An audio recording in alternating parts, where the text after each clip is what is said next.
In a series of short videos, Social Bee will be helping businesses like you fine-tune your digital marketing and social media.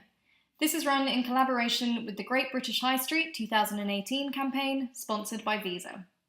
My name is Ellie, and in today's video, we will be covering how you can tackle customer service on social media. So who are we? We are international digital marketing experts, and we have been lucky enough to work with some incredible clients. We are members of the Direct Marketing Association. All of our digital team are Google qualified, and as a result, we have worked with some huge high street businesses. So what are we going to be leaving with today? So we're going to cover how to approach customer service whilst remaining sincere on social media, taking any potential complaints off of social media platforms as soon as possible, how we monitor any potential complaints and reporting on any frequent problems that we might face, so cancelled events, customer service issues, looking at case studies of customer service and how brands have responded to difficult situations, both the good, the bad, and the ugly, and how to deal with a PR crisis on social media and the legal implications behind that. Customer service isn't just about how you deal with a complaint or a problem, but how a customer is treated from their very first contact with you. If you think about the companies that are well known for good customer service, like John Lewis, for example, their service starts from when you first enter a store or make contact with them. And remember that consumers will often pay a premium for products if they know that they will get excellent customer service.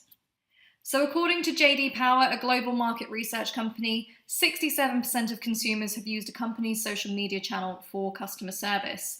And research cited by the New York Times tells us that 42% of customers expect that response within 60 minutes. So the way that we contact businesses with a problem has changed drastically over the last few years, as digital access gives us so many different ways to do it. Many will now have to turn to social to share both the good and the bad experiences that they have, as well as to make direct contact with a company via Messenger or direct message or similar. Even if it is via a message rather than face-to-face, you have to stay responsive. We live in a very immediate society where you can get answers to problems quickly by using digital platforms, and this expectation also applies to social contact with your customers. Not only do your customers expect you to respond quickly, but the platforms do as well. So where do we start? In terms of customer service, you have to decide how you want to use social media. Ask yourself that if you're using it well, what does that actually mean for your business? What do you want to achieve with that social media activity? And once you have answered that, you should then be in a better position to answer these questions. So who do you want to connect with? Who are your customers on social media and how can you help them? What content will you share? Would they find things like how-to videos useful? And what kind of content do they like? How you interact with people? So when your customers contact you, how do you need to respond? And what sort of interaction works for you now? How often do you need to interact with people? And this is one of the most commonly asked questions for social media, but unfortunately there isn't a one-size-fits-all approach. It will vary depending on your particular goal or objective. So for example, if you wanted to get people to attend an event, you would have a very different level of frequency of content than if you were trying to launch a new product or raise brand awareness. And lastly, how you want people to act. This will also vary depending on your goals. What do you want your customers to do? Do you want them to call you, visit your store, order online, sign up for a newsletter, recommend you? All of this is possible with social media, but it needs a slightly different approach for each. To have real success with social media, you have to have an understanding of who your audience are. Who are your customers? What do they look like on social media? Think about age, gender, what locations they're in from a city level, country level, county level, and their languages as well. With languages, don't just think about languages they speak, like English or Japanese, for example, but the type of language that they use as well. Are they formal or are they informal? Are they using slang? If you're a local business, do they use local dialects? When approaching social media, and particularly customer service on social media, it's vital that you put yourself in your customer's shoes. If you complain about a product or a service, how do you expect to be treated? Even if you don't think your customer has a genuine complaint, they should always be treated professionally and with empathy. This can also be reflected in the content that you create and share on social media and how you use it. So looking at things like your profiles and biographies, this should reflect your brand values and be professional. And what do your profiles or biography, what do they say about you? The photos, they should look professional, and it goes without saying that they shouldn't be offensive or potentially harmful to your brand or business. The keywords, they need to help you be found online and should be included in your bios and your profiles. It makes the content discoverable. If you are using a particular platform for customer service, then make this obvious. And the key to excellent customer service is to underpromise and overdeliver. It will never work if you make promises that you can't keep. Your customers will just be permanently disappointed. So let your customers know what to expect from your social media. Use the in-platform tools like auto-response to reply to customers quickly and to confirm response times and opening hours. If you don't work at weekends, let your customers know, as social media is 24/7, customers don't always realise that you're not. And brand consistency, all of your social media, digital and offline channels should always reflect the same brand values. Is your business recognisable wherever you are? So don't confuse customer service with handling a crisis. Customer service is an ongoing principle that should filter through all of the contact with your customers. This can be proactive by creating content and engaging with your customers in a way that they will find helpful. Identify the queries and questions they may have and provide information that is easily accessible to them. Whilst good customer service can help to avoid a crisis by dealing with problems before it escalates, if a crisis does develop, it is much more difficult to predict and needs to be dealt with reactively. Even small businesses should have a policy in place to deal with bigger issues. When it comes to availability, let your customers know how long it will take to respond and stick to that. If a customer walked up to you and spoke to you, you wouldn't ignore them, so don't do it on social media. Make sure that platform notifications are set up so that you don't miss comments or questions that need to be responded to. And empathise with them. You don't have to accept liability when you apologise. Phrases like, "I'm sorry that you are unhappy with your experience," or "Thank you for taking the time to get in touch, I'm sorry you are unhappy." Acknowledge that your customer is unhappy with you without accepting that you have actually done anything wrong. If you do find yourself with a crisis or potential crisis, then deal with it as quickly as you can. Ignoring it just never works, particularly on social media where your customer has 24/7 access to you. How you respond and handle it can really diffuse any difficult situations if you handle it properly. So first things first, prioritise. Serious problems should be dealt with as soon as possible to stop them from becoming an even bigger issue and potentially harmful to your brand. Keep your customer informed along the way with information. Letting them know that you are still working on resolving the problem will make your customer feel looked after rather than ignored. And never discuss personal or order information on an open social media or group, and push customers to using offline where possible. Ask customers to privately message you with contact details or order information and then follow it up offline. Asking for their best contact times as well can also help appease a client who is particularly angry or stressed over a problem. And be transparent. Both the good and the bad is visible on social media, so be transparent and honest in your answers. Respond professionally and never get involved in an online argument. Even if the customer is being clearly unreasonable, it will reflect badly on your business if you argue publicly. So let's take a look at reputation management. So very few small businesses will qualify for the blue tick recognition that the platforms award big businesses to confirm their authenticity.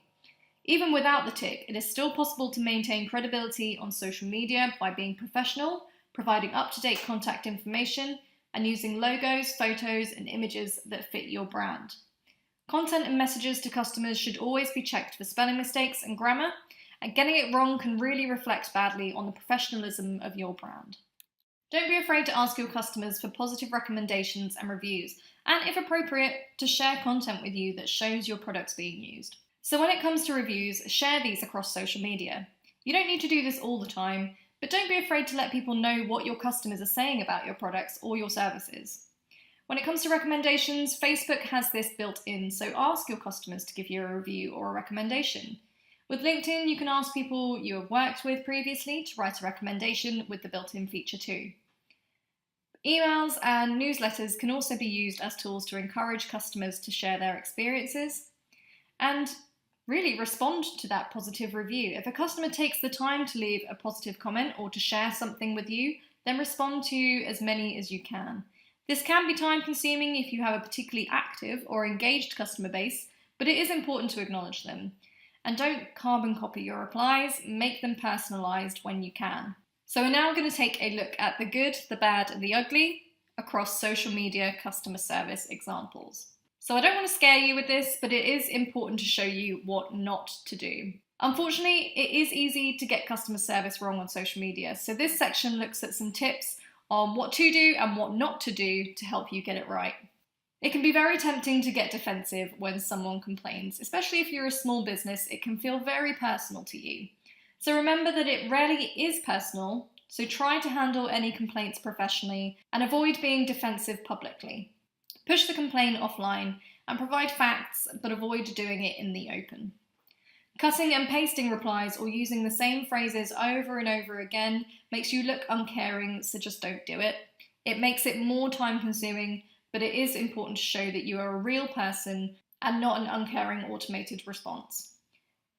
And don't feed the trolls. Don't argue online. Again, drive it offline if you can and make contact by phone.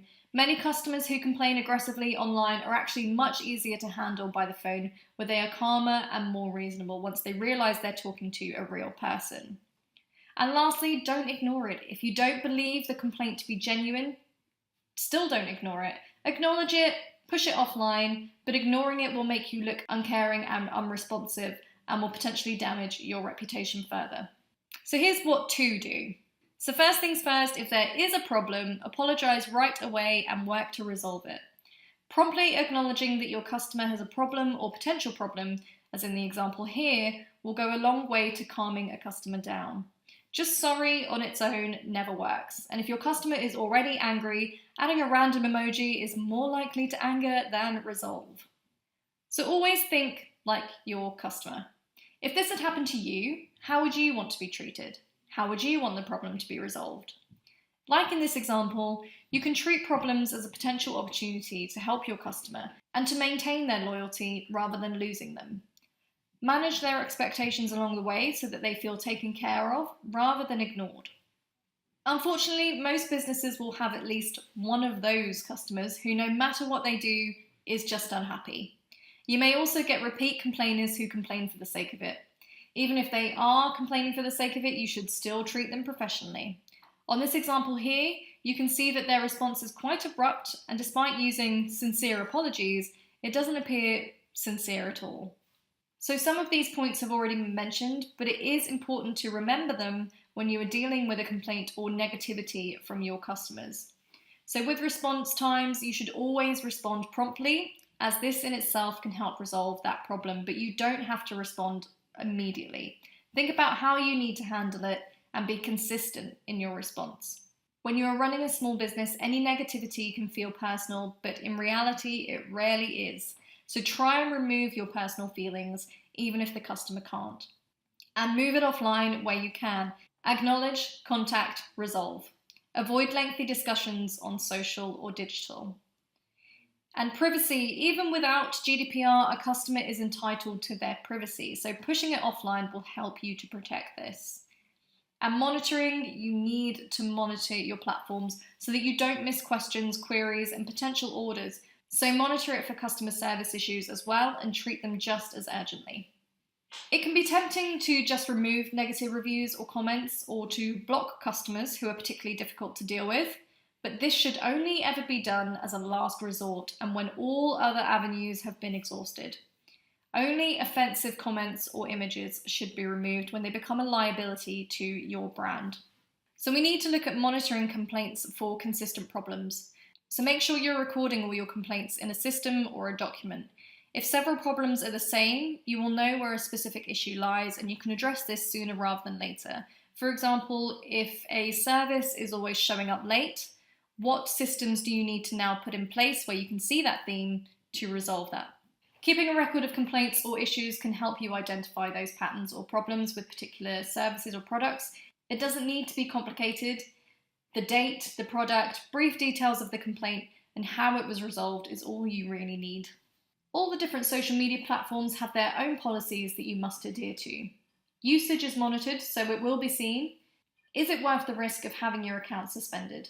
You need to be particularly transparent in things like how competitions are won, how winners are selected, for example. If you say it's random, then make sure it is. All claims should be substantiated. If you say something is award-winning, then be prepared to back that up with some awards. If you are advertising on the platforms that you have, then make sure that you are meeting the criteria of each platform. So check Facebook, Twitter, and LinkedIn. They all each have their advertising policies and guidelines, but also have a look at the Committee of Advertising Practice as well to help you. So some of the key takeaways from today's video are moving complaints offline as soon as possible. Respond politely and encourage the person who is complaining to contact you offline or provide details so you can contact them. Be professional, never get drawn into an online argument. Even if the customer is obviously being unreasonable, you will still look like you are handling the situation badly if you argue. Be honest about turnaround times for complaints and response times for queries and manage their expectations. Don't be scared to ask for positive recommendations and reviews and share them across social media. Never ignore a complaint. Even if it isn't genuine, you should always be seen to respond appropriately. And always think about your customer and put yourself in their shoes. How do you expect to be treated when you are the customer? Thanks for listening to today's video. I hope it's given you an insight into how you can adapt your customer service on your social media channels. And if you want more tips on how to use digital marketing to push your business forward, look out for our other videos or contact us directly for more advice.